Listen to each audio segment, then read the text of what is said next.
Bienvenue pour cette vidéo consacrée au graphe des fonctions de deux variables.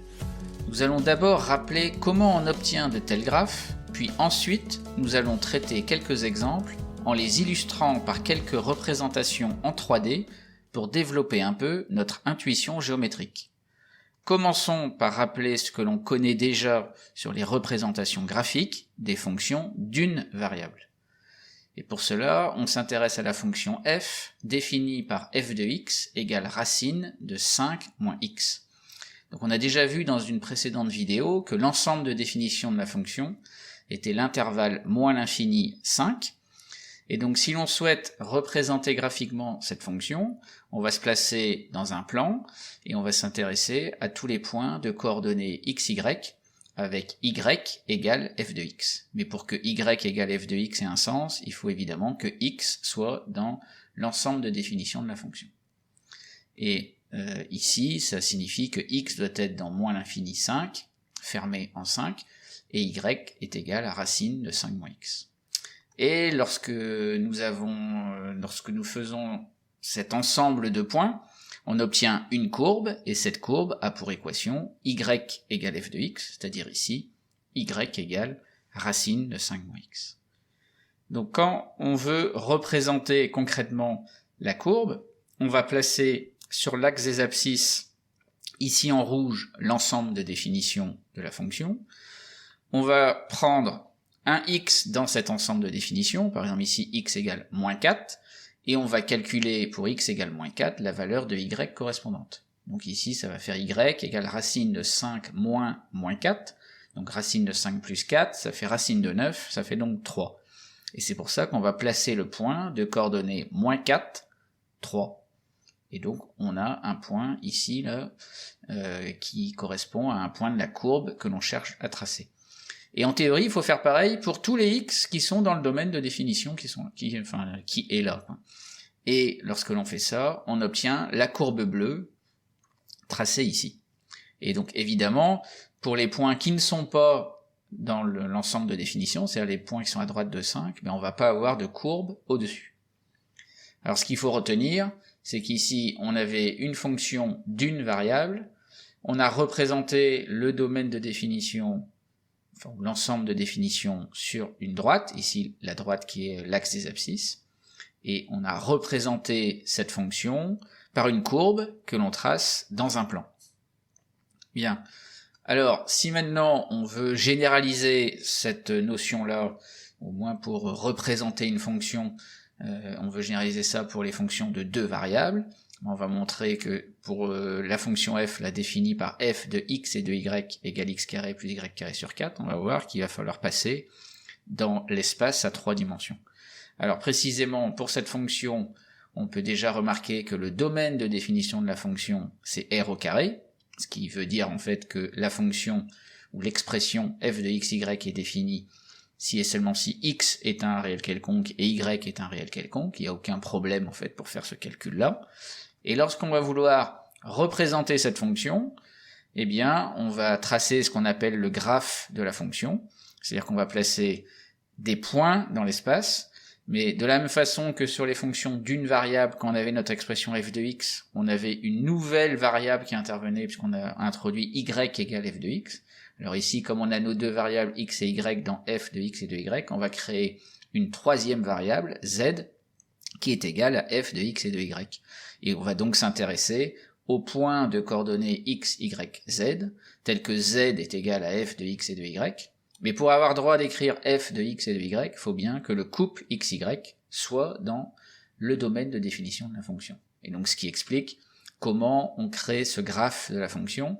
Et donc comme on part de deux variables x et y, on en crée une troisième z, donc forcément on a trois variables. Donc du coup, quand on pense en termes de coordonnées, on va forcément se placer dans l'espace habituel dans lequel on vit, avec les trois dimensions.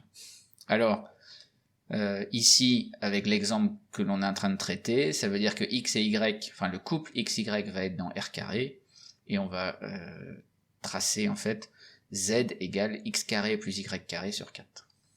Et donc justement, quand on traduit le fait que z est égal à f de x, y, on dit que le graphe a pour équation z égale f de xy, ce qui nous donne ici z égale x carré plus y carré sur 4. Donc concrètement, lorsqu'on est dans un repère comme ça de l'espace, ici en rouge c'est l'axe des abscisses, ou l'axe des x si on veut, en vert l'axe des y, et en bleu sera toujours en vertical l'axe des z. Et donc quand on veut tracer le graphe, on va procéder un petit peu comme pour les fonctions d'une variable. Donc on va faire quoi? On va prendre un x et un y dans le domaine de définition. Donc domaine de définition qui va en fait se voir au niveau du plan x au y, donc si on veut là le sol, quoi, si on peut dire, au niveau du repère. Et on va considérer un couple xy dans le domaine de définition de la fonction. Donc ici, comme le domaine de définition c'est r carré, de toute façon on peut prendre n'importe quel point dans le plan x ou y. Donc ici on prend x égale 2 et y égale 4. Ça permet de créer le point P ici qui est dans le plan x ou y et qui a pour coordonnées x et y, et si on veut en z il vaut 0 puisqu'il est le point P dans le plan x ou y. Et maintenant pour cette valeur de x et cette valeur de y, eh bien on va calculer z égale f de x et de y, mais ici z égale x carré plus y carré sur 4. Donc comme on a dit qu'on prenait x égale 2 et y égale 4, ça va faire z égale 2 au carré plus 4 au carré, le tout sur 4. Donc ça va faire 4 plus 16, donc ça fait 20, le tout divisé par 4, ça fait 5. Donc ça veut dire maintenant que on va placer le point de coordonnées 2, 4 et 5. Et donc ça veut dire que à partir du point P, on va monter à la verticale de 5 en z, quoi. Et donc comme ça on a bien le point de coordonnées 2, 4 et en fait f de 2 et de 4 qui ici fait 5. Donc maintenant ce que l'on a fait avec ce point là, il faut le faire avec le point P si on veut, mais il faut le faire avec tous les points P qui sont dans le domaine de définition de la fonction. Et comme ici c'est r carré, il faut en gros faire pour tous les points P du plan x ou y, il faut aller calculer le z correspondant et placer tous les points bleus que l'on peut placer. Alors évidemment ça on le fait pas parce qu'il y a une infinité de points de points P et donc une infinité de points z, de points correspondant à z égale f de xy. Mais lorsque l'on fait ça, en fait, on va obtenir cet objet. Et en gros, le graphe d'une fonction, c'est ce que l'on appelle une surface. Et particulièrement ici, en fait, on obtient ce qu'on appelle un paraboloïde, parce que la surface qu'on obtient, c'est une parabole que l'on fait tourner autour de son axe de symétrie, comme on le voit ici sur l'animation. Donc, ceci étant dit, là, évidemment, on obtient justement une histoire de paraboloïde, parce que c'est lié au z égale x carré plus y carré sur 4. Donc si on regarde maintenant d'autres exemples, donc par exemple la fonction là qu'on a déjà traitée dans une vidéo précédente sur les domaines de définition, donc on prend ln de l'expression x fois y moins x. Donc là, on a déjà trouvé le domaine de définition. Donc le domaine de définition se verra dans le plan x ou y. Et donc on aura une valeur de z à calculer uniquement pour les couples xy qui sont dans le domaine de définition de la fonction. Et donc ça veut dire que le graphe de la fonction ne sera que au-dessus ou en dessous du graphe du domaine de définition. Et donc il y aura toute une zone de l'espace dans laquelle de toute façon il n'y aura pas du tout le graphe. Donc là, si on regarde ça d'un peu plus près, ça nous donne ce graphe-là, et on voit que le graphe n'est pas partout dans l'espace, il n'est qu'au-dessus d'une certaine zone. Et la zone justement à laquelle on parle, en fait on retrouve ici le domaine de définition qui a été trouvé dans une vidéo précédente. Et donc voilà pour une fonction qui fait intervenir un logarithme. Donc, si on regarde un autre exemple, avec dans la fonction de deux variables un cosinus qui intervient, donc ici on s'intéresse à z égale cosinus de x moins y, et bien ça va nous donner cette surface-ci. Évidemment, on retrouve l'idée d'une sinusoïde dans la surface, mais ça nous donne précisément ceci.